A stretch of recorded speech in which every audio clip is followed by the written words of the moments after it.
Welcome to the EOB podcast, where we talk about the weekend box office and the new openings this week. I'm Benno, and joining me is Sen Dong. So Sen, hey, you there? I'm always here. Yeah. Except for times when I'm not. That's true. I couldn't dispute what you said, but all right.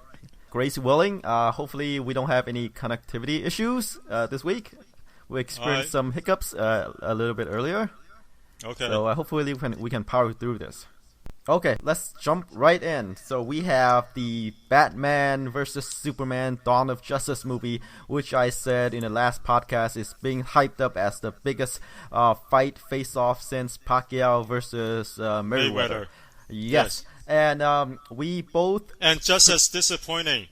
I mean, it made a lot of money, but the movie itself is just as disappointing as Pacquiao versus Mayweather. Okay, we'll get to that. But let me set this thing up a bit more. Let's do the face-off thing, okay? As Batman and Superman did in the movie. So, Warner Brothers poured a lot of money advertising this movie because this is the movie that will launch their other, their DC cinematic universe. Right? So this is a big thing for them. And we both were down on the movie, right? We said, you know what? The tracking numbers, some had it at 150 million something, some had it at 170 million, which we thought were high. We both thought were high because Warner Brothers does not have a good track record with their superhero movies, other than, the Batman movies directed by Christopher Nolan. Yeah, right. So we both had it around 40. We say, okay, they don't have a good track record. 140. Yeah, 140. We had it at around 140. We say, if it did 140, it would be disappointing. But, okay, you take it on from there. Okay, so one thing you have to know is this movie also cost $250 million. Which some people don't believe. Some believe that it costs way more than that. Usually, official studio budgets are low. It might have cost like $300 million, but after tax breaks and what have not, and under the table money and magical accounting, it's $250. Right, magic, which is so we'll stick with it since that's the number we have, and we don't know how they got there. Okay. So it costs $250 million. We were predicting around 140. The tracking numbers had it at around 152 or something like that. XSX, which is always pretty accurate, had it at 172, and they were right on the mark with this. It's at 170. 170 is good because it's actually at the higher end of expectations. Traditional tracking had it at around 150 something, so it did better than expectations. The movie itself, I mean, just like Mayweather versus Pacquiao, they both made their money. Just like Batman versus Superman, it made its money, but people were disappointed. Okay, it didn't live up to expectations. I mean, it didn't live up to it. It has a B cinema score. The average cinema score is usually B+. Most movies get a B+, so the fact that this got a B is actually below average, and it's kind of, if you grade it on a curve, it's almost the equivalent of a C+, maybe C range, below average, from audiences. And on Rotten Tomatoes, it's at 29%, which is a really low. Even Man of Steel, Zack Snyder's first Superman movie, it was at around 50-55%, kind of mixed. But this one, it did even worse, 29%. Right, and you said that if the movie is reviewed less than 30%, it doesn't bode well for its hold. Yeah, but surprisingly, regardless of the reviews, it actually held up decently well over the weekend. But like every analyst have written over the weekend, we'll see how this does next week when word of mouth finally comes in. Like Mayweather versus Pacquiao, everyone was gonna go see it. No one's not gonna go see it because of the hype, because of the brand, because of two superhero titans going against each other. No one's gonna miss it. But unlike the Mayweather versus Pacquiao, this actually has a second weekend, and it has a theatrical life. So everyone's saying, how will this movie hold up next week? That's the issue here. Yes. And I just look at the Friday and Saturday numbers, right? They throw in the Thursday preview numbers into Fridays too, so that gets inflated. So let's take out the Thursday number, which is 28 million. From the Friday number is like 82 million. Yes. So let's shave off so it's actually around probably 55. Would you say? Yeah, around 55 million. So it's actually around 55 million on Friday without the Thursday previews. And what's the Saturday figure? It's 50, about 50, 51. Okay, so it's a slight drop. Not too bad, actually, considering how front-loaded this movie could be. Usually the Friday figure which is is what people were saying, Yeah. which is what this is people were thinking, say, I read that people were saying, oh, this has got to be one of the most front-loaded movies ever because they have their own agendas, right? They have own opinions of Zack Snyder's movies, and they say, oh, this movie's going to open huge, but it's going to drop huge. It might still drop huge next weekend, depending on what the word of mouth is. But the Saturday figure isn't too bad if you shave off the Thursday previews. Yeah, but you expect a bump on Saturday. It's usually when people are free. Yeah, usually on Saturday there's like a 30% bump from Friday. So this didn't get that. But at the same time, you have to remember that this is a very front-loaded movie. And with front-loaded movies, super front-loaded movies, the Saturday figure can actually drop from Friday. But this one, it dropped only a little bit. It didn't drop too much. But at the same time, it didn't perform as well as other, the traditional Saturday figure. So, in my opinion, I didn't think it was too bad. Let's talk about some of the records that it's broken. 170 million is like the biggest opening of all time pre-summer. Like the biggest opening of all time in the month of March. What other records were broken? The March record, the largest domestic opening for Warner Brothers. Okay. It seems like some personal best for Warner Brothers. Right. So I saw the movie over the weekend. A lot of shows on Friday. Shows were just sold out. I wanted to see it on Friday, but most of the shows were sold out. So I ended up watching it on Saturday. And there were still huge lines. I had to go there an hour before, ahead of time, to just buy tickets. I should have used Fandango, but whatever. Or movie tickets. But, it's still pretty packed over the weekend. I thought the movie was I didn't think it was great, but I thought it was just good enough. It's one of those 2.5 out of 4-star movies where it's not good, but it's better than okay.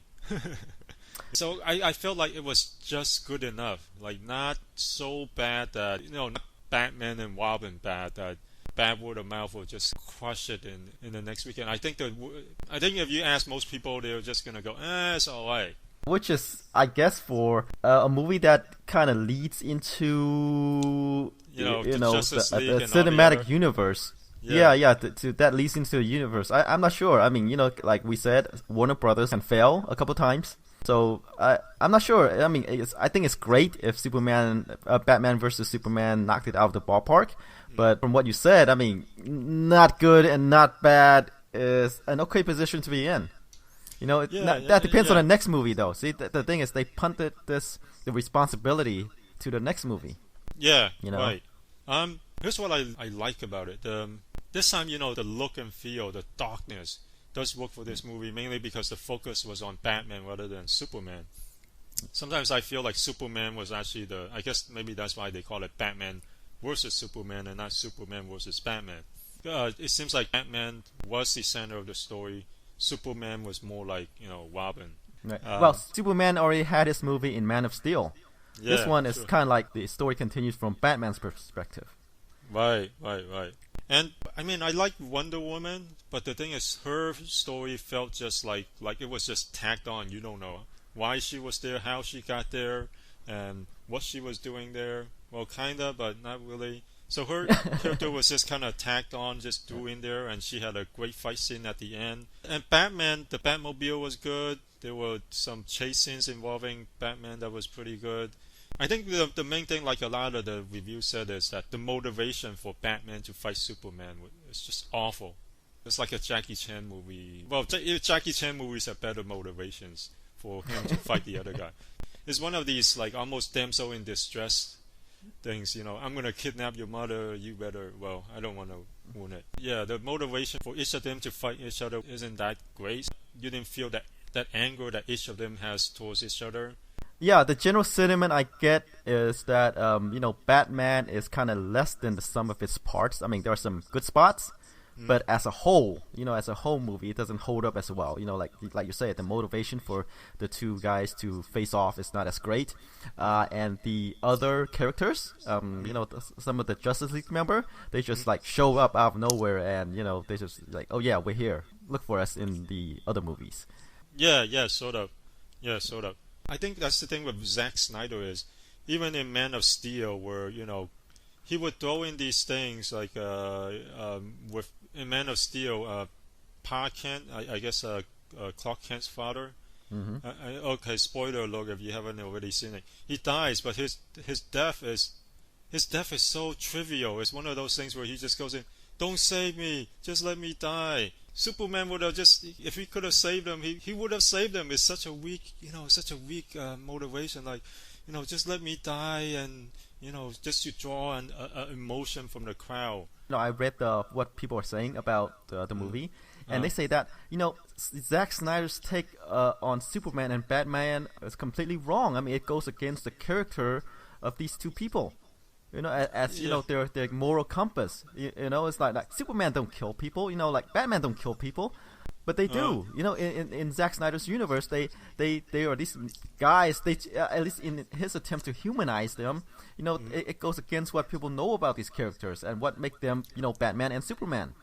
Is that they don't kill people. I'm not sure. That's what fans are saying. Okay. Yeah. For Superman though, but I can see Batman killing someone. He is, the Dark Knight. He does have a lot of anger in him, and when anger takes over. But Superman is very Superman is different. Fans. Yeah. Right, but according to fans, Batman also doesn't kill people. I mean, he might beat them up, but he doesn't kill. But here's one thing though. I do like the premise of, hey, you know what? With these two guys, Superman and his fellow aliens from Krypton, during their main big finale at the end of Man of Steel, that, hey, during the big fight when buildings everywhere were collapsing and breaking apart, a lot of people got killed during the process. That's kind of an interesting take on this, because you see a lot of superhero movies, you see a lot of action movies where there's mass mayhem, mass destruction, but they never show people getting the side effects of that, which is, a lot of people got killed during the process of these two superhumans fighting, and, with buildings and cars and everything getting, being thrown like toys from them. There's probably a lot of collateral damage, and most movies don't address it. And I thought it was interesting that Zack Snyder's movies actually included it as an issue, throwing a realist element to these fights. And then the other thing that I thought was interesting is a lot of people said Batman is a very good, in the comics, Batman is a very good preparer and a strategist. And so in a lot of his fights, he'll do like these massive, huge strategies, and he'll plan everything up meticulously that would allow him to beat his opponents. And in some of the comic books, during their fight, Batman does plan meticulously his fight against Superman, and the few times that he's won was because of these planning. And I thought it would have been more interesting in this movie if they show some of that, because instead of like just using kryptonite, right, it would have been more interesting to see him plan all these traps and things that eventually Superman falls into. That shows why Batman has a chance, other than just throwing kryptonite on him. Right. That would have made the fights more interesting. But in the end, it was really just he throws kryptonite on him, and then he got weaker, and then they fight like two normal human beings, which is they punch each other in the face. But my take with that is, if Superman was a normal human being, I don't think he would be that great of a fighter, because he's always been so strong, he doesn't have to rely on skills. But Batman, as a normal human being, he would rely on his fighting skills. And if Superman, without his power, I thought Batman would kick his ass, because Superman doesn't have to learn martial arts because of his immense strength. But if you take that away, Batman should have kicked his ass, because Batman knows martial arts, he's skilled in just fighting with no superpowers. Instead of just two guys slugging at each other, and took the approach that in the comic books, which is Batman always prepared meticulously for his battles with bad guys. As is, it's just two titans punching each other in the face, and that's it. Anyway, that's my take on it. But in the end, these films do look great. This time, the dark look does fit the film. But anyway, huge digression. Yeah, the good thing with Zack Snyder is that he's better visualist than a storyteller. That's the knock on him. It's like, oh, his movies always look good, has an interesting look, it's distinct. Yeah. But storytelling-wise, it's just not there. It doesn't empathize with some of the characters, like you say. When Pa Kent died, it does not have the emotional pull. Yeah, and a lot of times it just doesn't make sense. A lot of times it just feels like he takes these shortcuts and he doesn't think it through. I think motivation is a lot of it, kind of like Man of Steel too. Like this one, the motivation for Batman to fight Superman, he didn't think it through enough to make it seem plausible for an audience. So there's a lot of, there's a shortcut. Basically, Lex Luthor kidnaps someone and forces Superman to fight Batman. Something lame like that. Compared to Civil War, there's a huge motivation for Iron Man to fight Captain America. Anyway. Right. Getting back to the movie, right? The numbers. I guess we should expect a drop off of somewhere in 60% range the second week, and large numbers. It'll drop that much, if not more, the second week. Yeah, 60% dropout isn't too bad for this because there are a lot of movies that opened this huge, including the Hunger Games that experienced like 60% drop off. But with poor reviews, bad audience rating, box office analysts are wondering if this will drop beyond that. Like, would it go 65% or 70% next weekend? We'll see.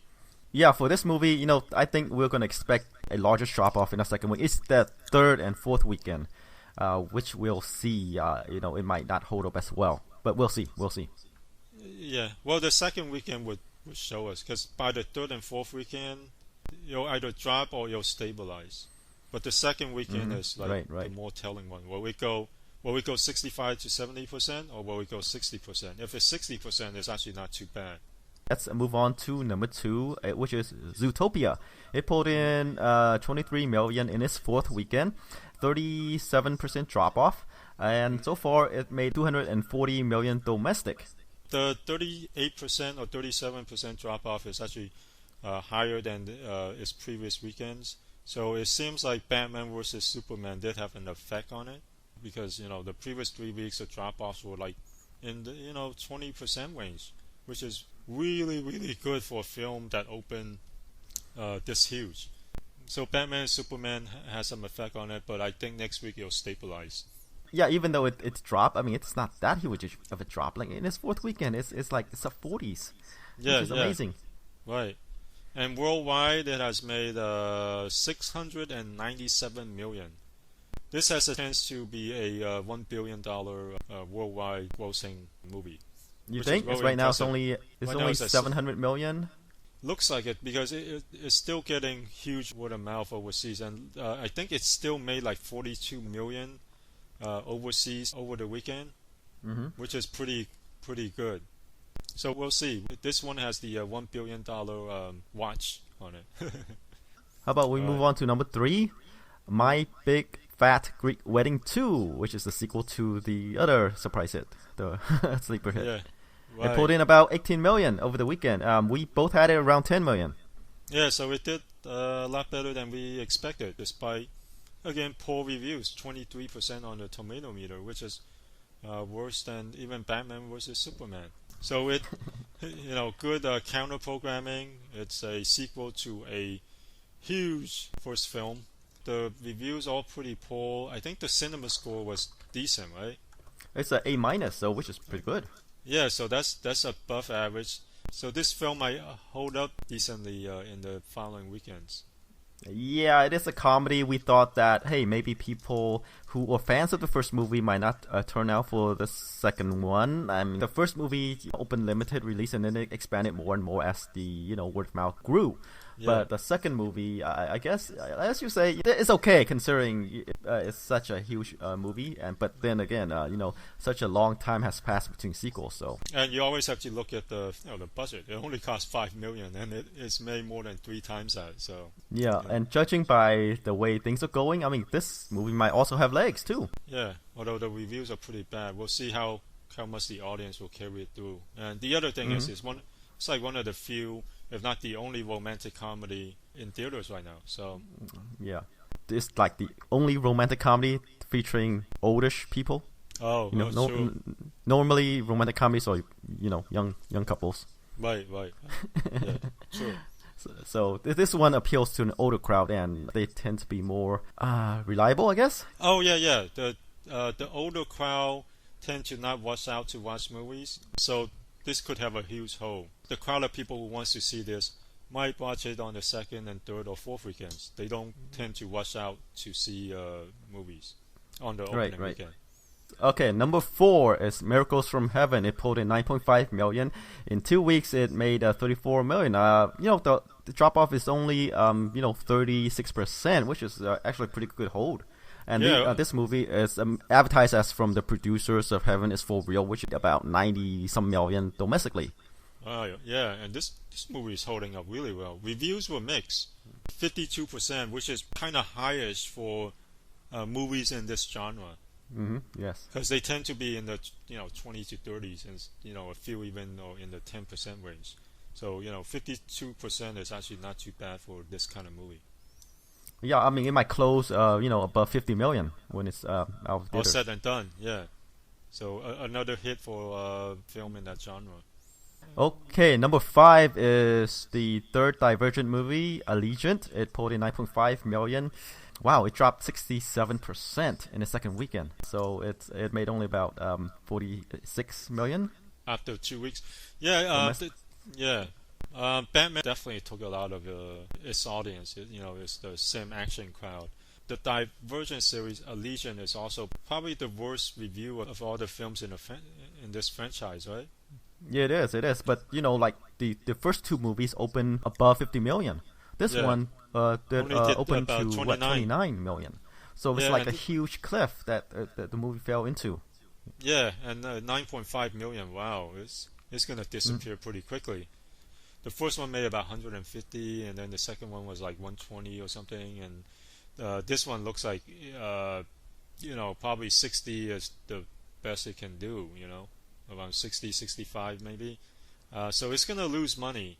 It might, although we'll have to see what the overseas figure. Yeah, it's just not looking good because the following weeks they're going to be bigger and bigger movies that caters to the same audience. So yeah, it's not looking good for this series. Yeah, they still have one more to go.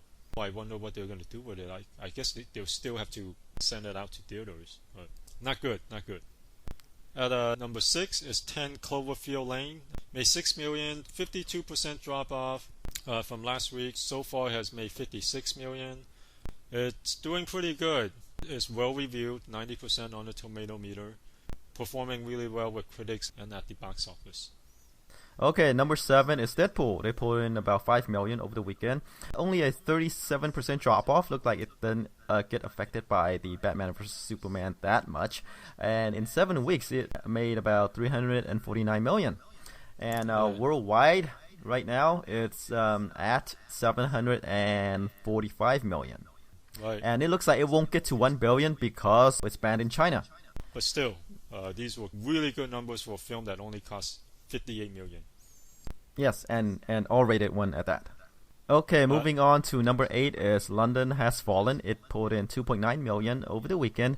Experienced a 57% drop off from the previous week, and in 4 weeks it made 55 million domestic. At a budget of 60 million. You know what? It's not looking good for this franchise, even though in the beginning people have said, hey, it opened solidly.